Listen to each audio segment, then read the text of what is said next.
You know, for me, covering the court, you have all these very difficult issues. I found very few that were as difficult as capital punishment. And I sometimes think that lost in the debate, we talk to scholars, we talk to lawyers, we talk to judges. Maybe the people we ought to talk to are really the undertakers. They see these crimes firsthand. And these are awful crimes we're talking about. I mean, the crimes that reach the appellate level in this country, and particularly the Supreme Court, are not your run-of-the-mill murders. They aren't the Saturday night 7-Eleven robbery. They aren't crimes of passion. These are awful crimes for the most part. These are awful people. These are rotten killers. We've been thinking about this for some time, haven't we? 20 years. Talking about this book for 20 years, and we've had lots of time to discuss and debate these various issues. Now that we've actually written the book, what have you learned? Well, you'd think that what I learned is that things were easier to understand. Well, not necessarily. They turn out to be more complex than I thought they were. There are no certainties in this system of jurisprudence that determines life and death.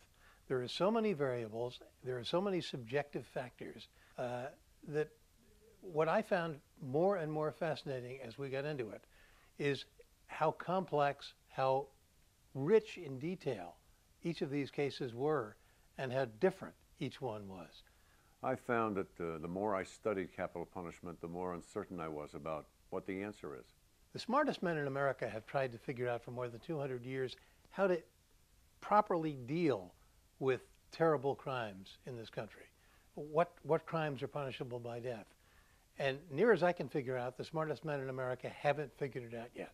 You have no way of knowing who will be executed and who will be spared.